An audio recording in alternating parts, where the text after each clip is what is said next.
Good morning, everyone. This is Miss Hernandez, and today I'm going to be showing you how to solve a whole unknown with a subtraction problem using a part-part whole mat.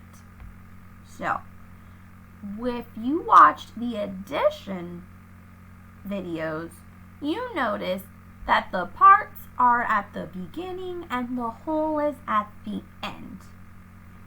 But when we talk subtraction, it's different because when you subtract, your biggest number goes first. And the biggest number is your whole.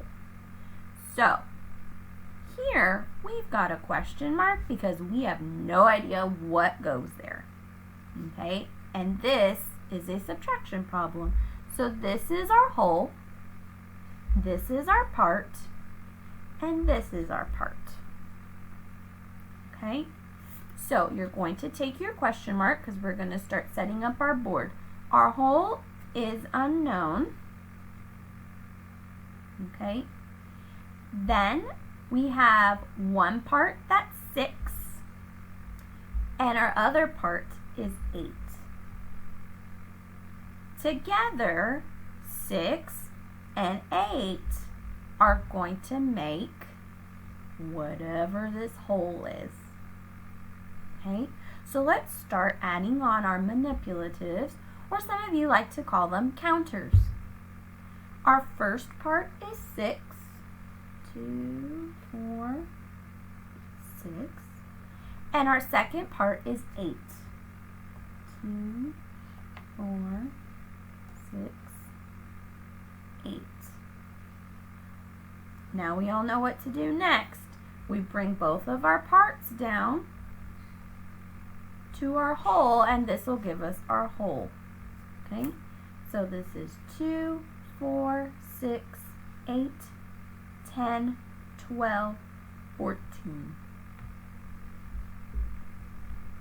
Let's double check, all right? If we have up here, and we put a 14 up here, 14 minus 6 equals 8. Let's check. 14 minus 6. 1, 2, 3, 4, 5, 6. Does it give us 8? 1, 2, 3, 4, 5, 6, 7, 8. It does! So our answer that we are solving for is 14. Alright, I know you're like, wait, what? This is a subtraction problem. Why are we adding? Well, like I said, the beginning has to be the biggest number. And in order to do that, you need to add the other 2 digits. So, I hope this helped. Take care, stay safe, and I will talk to you again soon.